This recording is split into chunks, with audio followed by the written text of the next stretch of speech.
এই চিকেনের রেসিপিটা এত মজা যে একবার খেলে যে কেউ বারবার এটা খেতে চাইবে। আসসালামু আলাইকুম সবাইকে, আমি শামিমা চলে আসছি নতুন একটা রেসিপি নিয়ে। রিকোয়েস্ট থাকবে সম্পূর্ণ ভিডিওটা দেখার। ভিডিওটা যদি ভালো লাগে তাহলে একটা লাইক কমেন্ট শেয়ার করে পাশে থাকবেন।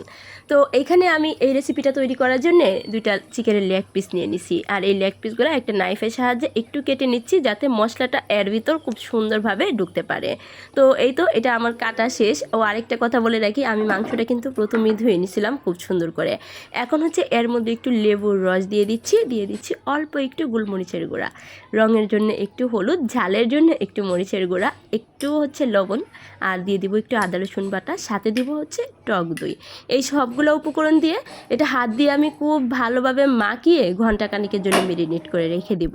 তো ঘন্টাখানিক পরে এটা আমি ভাজতে চলে আসছি। এটা হচ্ছে প্রথমে কড়াইতে আমি তেল দিয়ে, তেলটা যখন হিট হয়ে গেছে তখন হচ্ছে লেগ পিসগুলো দিয়ে দিব। দেখবেন এটা থেকে এত সুন্দর একটা কালার আসছে যেটা দেখে হচ্ছে এইভাবেই খেতে ইচ্ছে করবে। অবশ্য এটা এইভাবেও খাওয়া যাবে, ভালোই লাগবে। তো লাস্টে যে হচ্ছে মশলাটা ছিল সেটাও আমি এটার উপরে দিয়ে উল্টে পাল্টে খুব ভালো করে এটা ভেজে নেব। আর এটার উপরে কালারটা দেখেন জাস্ট মাশাল্লাহ মাশাল্লাহ। তো আমার তো মাংস ভাজা শেষ, এবার হচ্ছে রান্নার কাজটা শুরু করে দিই। প্রথমে আমি কড়াইতে তেল দিয়ে দিলাম, তারপর দিয়ে দিলাম হচ্ছে পেঁয়াজ কুচি, একটু তেজপাতা আর হচ্ছে দারুচিনি, এলাচ দিয়ে দিলাম। এই পেঁয়াজটা যখন ব্রাউন কালার হয়ে যাবে তখন এর মধ্যে দিয়ে দিব আদা রসুনের একটা মিহি পেস্ট। এইখানে কিন্তু একদম মিহি পেস্টটাই দিতে হবে, কেন দিতে হবে পরে বলতেছি। তারপর দিয়ে দিলাম হলুদ, মরিচের গুঁড়া, আর ধনিয়ার গুঁড়া ছিল না, অল্প ছিল অল্পই দিলাম, স্বাদ মতো লবণ দিয়ে দিলাম। এই যে বাড়তি যে টক দইটা ছিল সেটাও এখানে দিয়ে দিলাম। দিয়ে মশলাটা খুব সুন্দর করে কষিয়ে নেব। ওই পর্যায়ে একটু জিরার গুঁড়া দিচ্ছি। তো যেটা বলছিলাম মিহি পেস্ট হতে হবে, কারণ হচ্ছে গ্রেভিটার জন্যে। এর গ্রেভি বেশি থাকবে না, অল্প একটু গ্রেভি থাকবে, আর যাতে গ্রেভিটা অনেক বেশি ভালো হয়। এবার আমি এখানে চিকেনের যে লেগ পিসগুলো ছিল সেগুলো দিয়ে দিছি। এই রান্নাটা করতে কিন্তু খুব বেশি যে একটা সময় লাগে সেটা না, অল্প একটু পানি দিব, যেহেতু মাংসটা আমার খুব ভালোভাবে হচ্ছে সিদ্ধ হয়ে গেছে আগেই, আর হচ্ছে মশলাটাও খুব সুন্দর করে কষিয়ে নিছি। এই পর্যায়ে কাঁচামরিচ দিয়ে দিব। কাঁচামরিচ দিলে মাংসের ফ্লেভারটা অনেক বেশি ভালো আসে।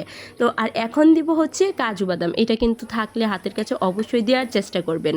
তো কাজু বাদামটা আমি একদম বেটে মিহি একটা পেস্ট করে তারপর এটার মধ্যে দিব।